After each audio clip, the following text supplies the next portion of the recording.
Salut à toutes et à toutes, bienvenue sur Mike Get the Mike Show. Comme d'habitude, c'est moi, votre host, le Mike, le 66e héritier de l'Hokuto Shinken pour vous servir. Écoutez, j'espère que tout le monde va bien, j'espère que tout se passe bien dans vos vies, malgré la canicule. Moi, ça va super. Écoutez, la France étouffe, il fait chaud, c'est une dinguerie, mais ça ne m'empêchera pas de vous faire kiffer en vous partageant des choses qui m'ont fait kiffer quand j'étais plus jeune. Donc, je vous fais une vidéo. Alors, je vous avouerai que, bon, flemme, il fait chaud de ouf. Il a fallu trouver la motivation vraiment pour faire une vidéo. Chaleur de ouf, je suis éclaté. J'ai dit, il faut que je fasse un truc simple et efficace. Et j'ai réfléchi. Quel est le jeu le plus simple et le plus efficace de l'histoire du jeu vidéo? Tetris. Faites pas semblant, vous avez vu la vignette, donc vous savez très bien que je parlais de Tetris. C'est ce qui vous a attiré ici. Alors Tetris, jeu tout simplement magnifique et d'une simplicité, mais enfin les gars, c'est juste incroyable. Alors, bon, Tetris, moi je l'ai connu début des années 90 sur la Game Boy, parce que c'était simple, à l'époque il était vendu, enfin il était offert en fait avec la Game Boy.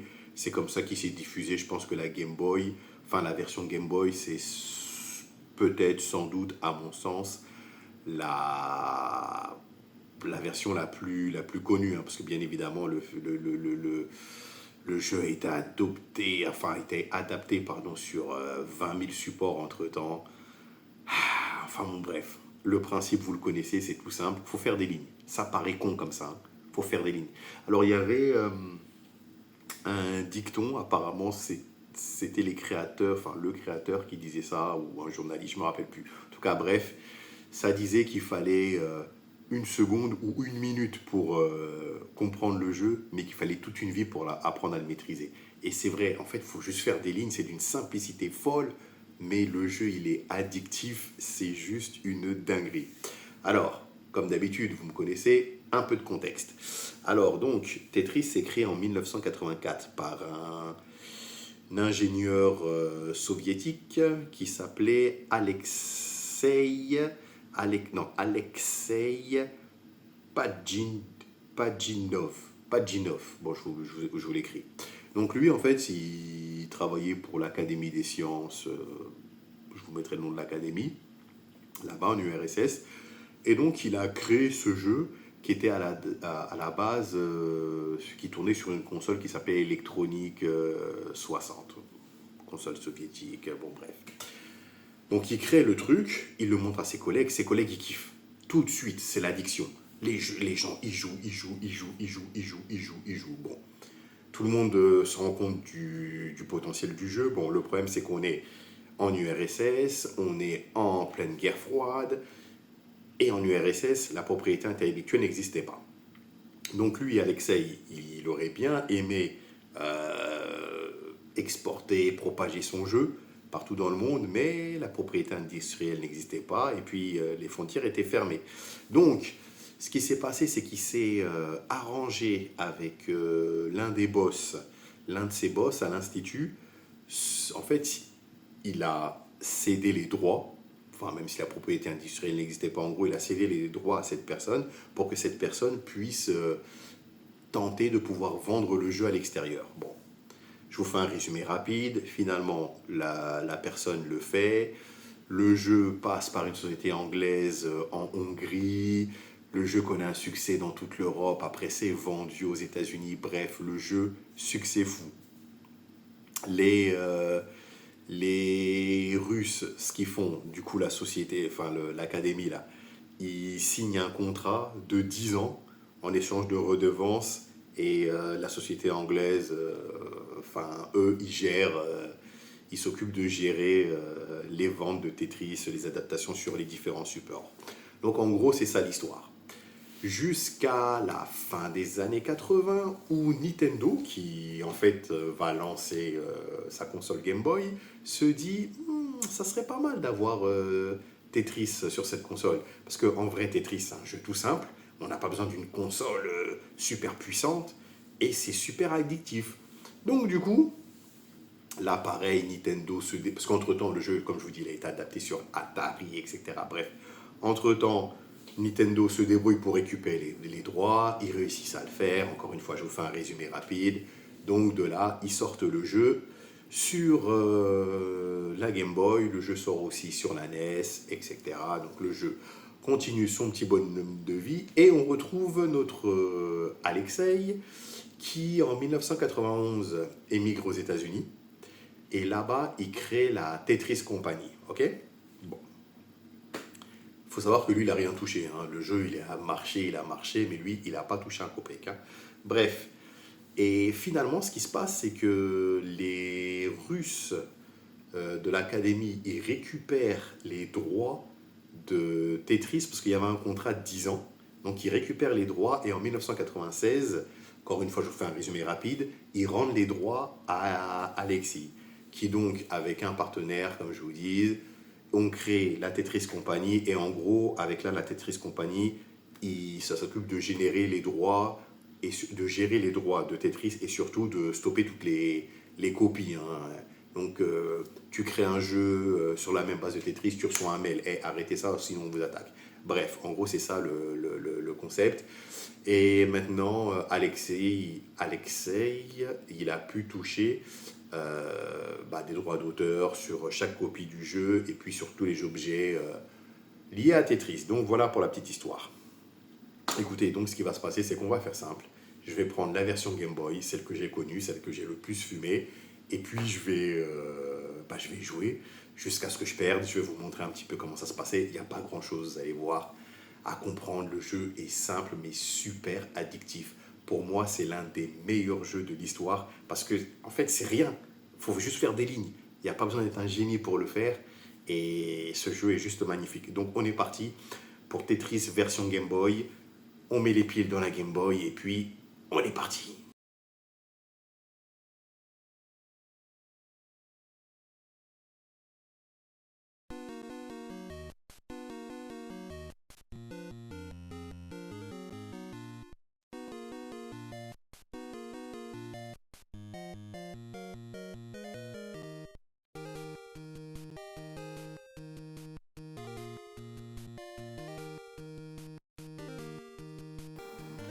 Alors voilà, on est parti pour Tetris version Game Boy. Bon, bah écoutez, je vais pas parler, en fait, je vais juste vous laisser regarder. Il n'y a pas grand-chose à dire. Bon, je répète le mot simplicité, parce que c'est vrai qu'il faut faire des lignes, c'est simple. Mais après, vous savez, avec le stress du jeu, la partie qui s'accélère, la musique qui s'accélère, ça devient de plus en plus difficile. Et puis, bon voilà, bah écoutez, je vous laisse regarder. Je sais pas si ça va être pas trop chiant de regarder juste la partie. Donc, bon, parce que je suis allé. J'ai commencé au niveau 0. Je crois que je suis monté jusqu'au niveau. Je me rappelle plus.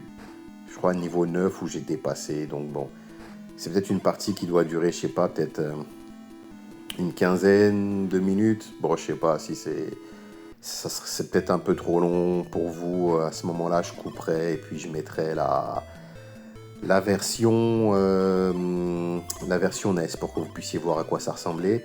À noter ici quelque chose de bizarre.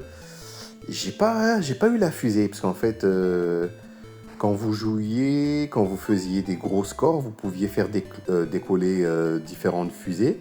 Et là, à la fin de ma partie, j'avais pas vu la fusée, donc bon, je sais pas. J'ai peut-être pas sélectionné le bon mode ou je sais pas.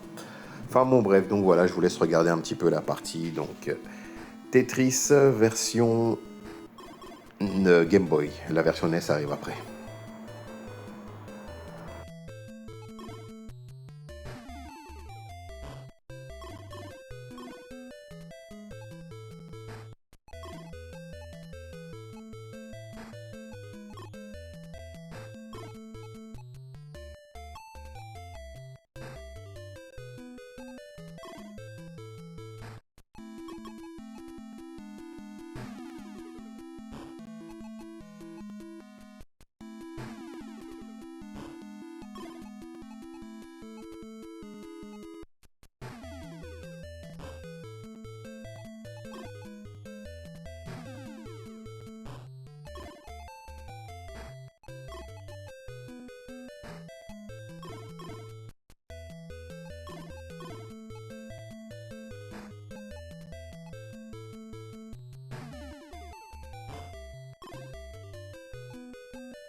Bon, la team, je vous ai avancé un petit peu ma partie. Donc, au fil de votre partie, plus vous faites de lignes, plus vous montez, vous allez passer les niveaux au fur et à mesure. Vous voyez, là, par exemple, je viens de passer le niveau 6.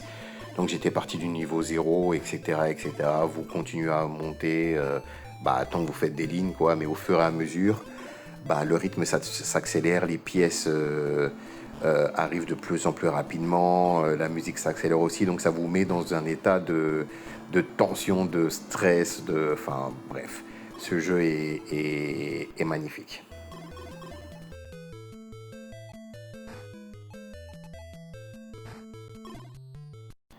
Bon bah voilà, là je suis arrivé jusqu'au niveau 11. Bon là je commence à faire un peu n'importe quoi.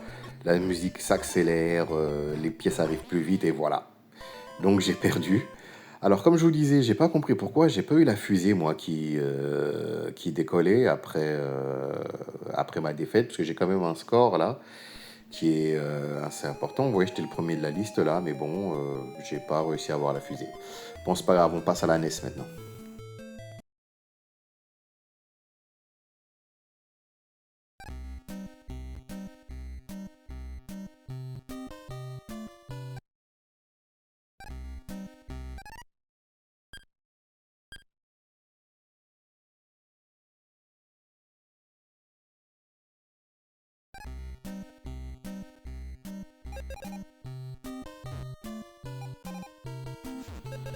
Alors voilà, bon bah il n'y a pas de révolution, hein, il y a juste de la couleur. Sinon, ça reste le même jeu. Alors je vais être honnête avec vous, hein, je préférais la version Game Boy. Voilà. Je sais pas si c'est une habitude ou quoi qu'est-ce, mais bon. Je trouve que la version Game Boy est meilleure. Alors là, certes, on a la couleur, on a un écran plus grand, bref, mais je trouve que la version Game Boy était meilleure. Bon, bah écoutez, bon, je vais pas vous mettre une longue vidéo sur la partie NES. Vous avez compris le principe de Tetris, je pense. Donc, bon, je vais vous laisser quelques secondes et puis on va s'arrêter là pour la version NES.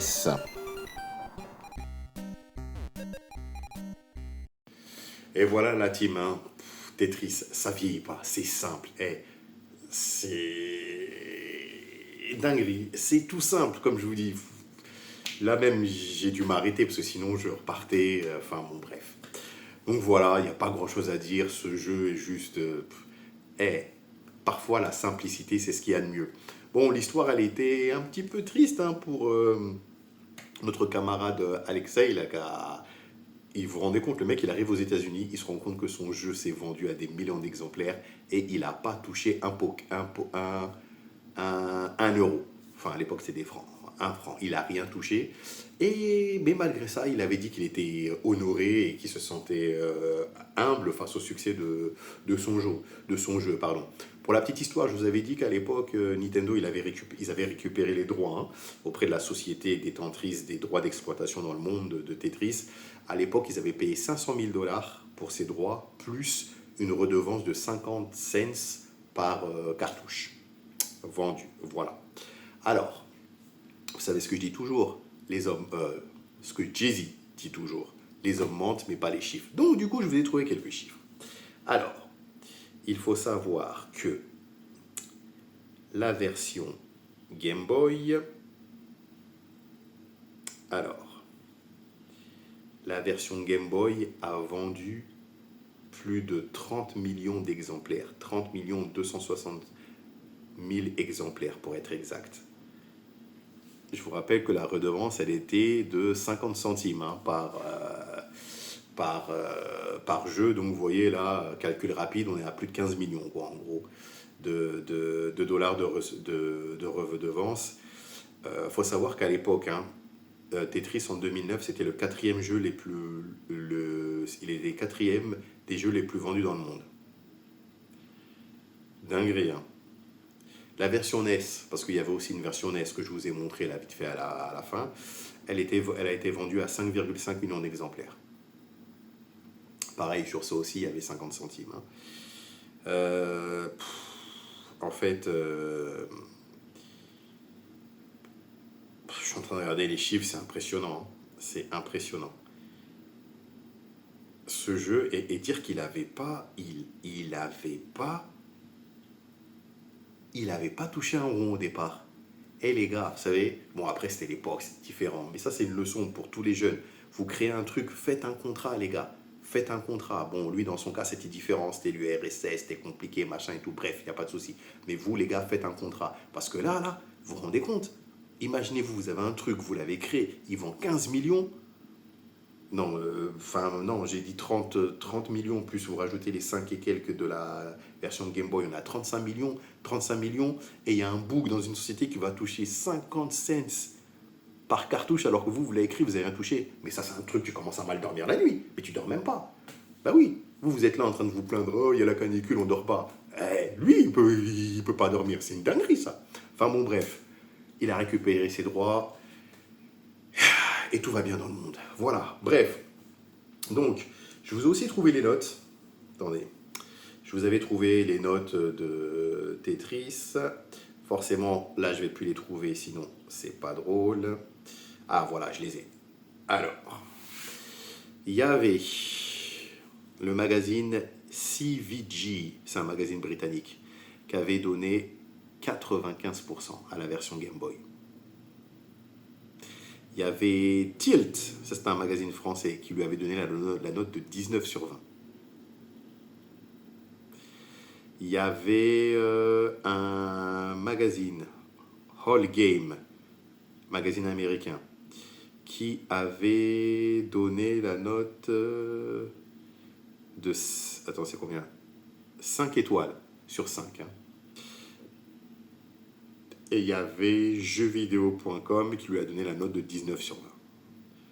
Enfin bon, de toute façon, pour moi, la meilleure version, c'est la version Game Boy. À savoir que le jeu, grâce au téléphone portable, hein, il a connu une nouvelle vie. Et je vous avais trouvé les chiffres. Tac, tac, tac. Je les avais plus. Je vous avais trouvé les chiffres des... Ah, voilà. Donc, depuis l'arrivée du smartphone, Tetris y connaît une nouvelle vie. Alors, on a... Tac, tac, tac. On avait 100 millions de téléchargements en 2010, puis 425 millions de téléchargements en avril. Vous vous rendez compte? 2014. C'est une dinguerie. Bref, j'aime bien les histoires comme ça. Moi, ça me plaît. Une idée toute simple, en fait. Hein, ouais, en tout cas, félicitations. C'est incroyable. Félicitations à lui, à monsieur Alexei Pajinov. Bravo à lui. À noter, hein, parce que je ne les cite pas, mais il avait été aidé de 2 personnes. Il y avait Dimitri Pavlovski et Vadim Gerasimov pour le développement. Voilà. Écoutez, c'est tout pour moi. Le jeu parle de lui-même. C'est vraiment quelque chose de magnifique. Je pense qu'aujourd'hui, quelqu'un qui veut tester pourra facilement. Je vous ai dit, on le trouve sur les mobiles maintenant. C'est bien, mais la version Game Boy avait vraiment quelque chose de... À l'époque où on avait une concurrence avec la Game Gear qui était en couleur, avec des jeux, machin et tout. Là, on avait une console en noir et blanc avec un jeu Tetris. Ces gars, ils avaient Columns, mais ça n'avait rien à voir. Tetris, c'était trop chaud. Tetris, c'était trop chaud. Tetris, c'était trop chaud. C'était trop chaud. Voilà. Excusez-moi, j'ai appuyé sur mon téléphone par erreur et du coup, on a eu... ça, c'est du catch, une autre de mes passions. Enfin bon, bref. Donc voilà pour Tetris. Écoutez, je vais vous laisser reprendre le cours normal de votre vie sous cette canicule. Je vous remercie de m'avoir permis de vous piquer quelques minutes de votre temps pour vous présenter ce magnifique jeu Tetris. Comme d'habitude, si vous avez aimé la vidéo, je vous demanderai juste de la liker ou de vous abonner. Je vous souhaite une excellente journée, une excellente après-midi, une excellente soirée. Rappelez-vous, peu importe le moment pendant lequel vous regardez ma vidéo, du moment que vous le faites. Et puis, je vous dis tout simplement, hasta la vista. Until next time. Ciao, ciao.